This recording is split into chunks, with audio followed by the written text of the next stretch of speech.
Hello, German learners. Welcome back to my channel, German with Siddhant. This is Siddhant Miglani, your German language teacher. Our topic for today's session is personal pronouns in German. In my previous video, I have explained to you the concept of German alphabet. So, if you haven't watched that video, do watch it now so that you can comprehend each and every detail in today's session. So, let's start with it. What are personal pronouns? Each one of us have heard this topic during our school time, but we still miss out some of the basic rules that are quite necessary to understand this topic. I have a very concrete explanation for this topic. So, let's have a quick overview what personal pronouns are. These are short substitutes to represent persons, objects, animals, and places. These are primarily used to avoid repetition. So, personal pronouns are basically used as substitutes to represent persons, animals, objects, and places.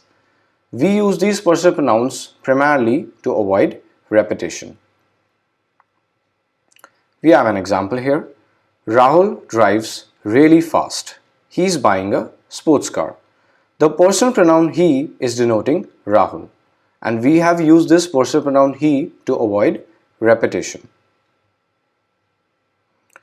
Personal pronouns take both singular and plural forms in a given sentence, such as I, you, he, she, it. All these personal pronouns are used in singular form. We all, you all, they all, them. All these personal pronouns are used in plural form. Personal pronouns are categorized into three persons: first person, second person, third person. So, let's have a detailed explanation. First person pronouns refer to speakers who initiate a conversation. They may take both singular and plural forms.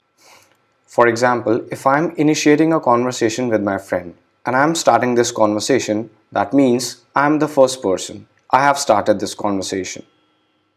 For example, I, which is first person, used in singular form.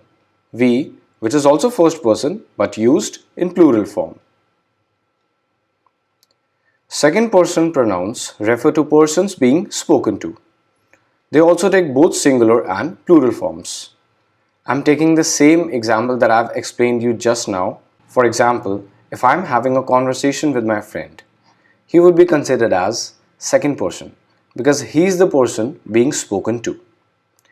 They also take both singular and plural forms. For example, you, which is second person, used in singular form. You all, which is also second person but used in plural form. Third person pronouns represent those who are neither speaking nor being addressed but are persons or things being spoken of.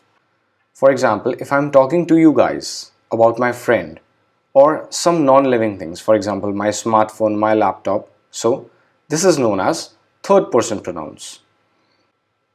They also take both singular and plural forms.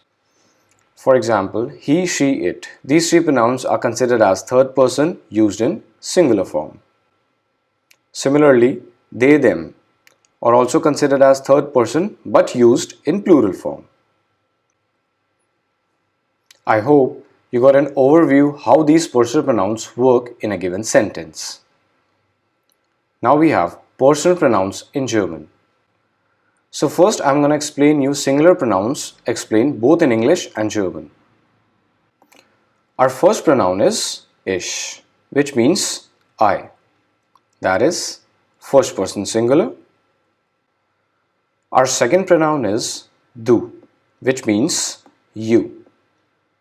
The pronoun du is always used for informal conversations. For example, if I'm talking to my friend or my relative or my brother, so these things would be considered in informal structures. The pronoun du used as second person singular. Our next pronoun is er, which means he. This is third person singular. Next, sie, which means she. third person singular. I have underlined the first letter of this pronoun, Z. Why is that so? S alphabet is pronounced as Z and Z as S in majority of the cases. So that's why I'm pronouncing this pronoun Z. It has the sound of Z at the beginning. Our next pronoun is S, which means it. That is third person singular. Again we have the pronoun Z, but with capital S. It means you. This pronoun Z is specifically used for formal conversations. Formal means that a person is a complete stranger to us. Then we have to use this pronoun Z. A person has to show some respect while talking to the other person. For example, if any student is talking to any particular teacher, then he has to show some respect. Then that particular sentence would be considered as a formal sentence. This pronoun capital Z is considered as second person used in singular form. Z pronoun is always written with capital S no matter what position it occupies in a sentence. So we always have to keep the first letter of this pronoun in capital no matter what position it occupies in a given sentence. Now we have plural pronouns. Wir, which means we all, first person plural, ihr, which means you all. The pronoun ihr is always used for informal conversations. Like we use du pronoun for informal conversations in singular form. Similarly, we use the pronoun ihr for informal conversations but in plural form. This pronoun ihr is used as second person plural. Now we have Z, which means they all. Third person plural. Again we have Z with capital S. This pronoun Z is used as second person plural. Let's have a quick revision for singular personal pronouns. Ich, I, du, you, always used for informal conversations. He, sie, she, es, it. Then we have capital Z, which means you with respect, always used for formal conversations. Now we have plural personal pronouns. Wir, we all, ihr, you all, always used for informal conversations. Sie, they all. We have Sie again with capital S, you all, formal. That's the end of our session. We have just completed the entire concept of personal pronouns in German.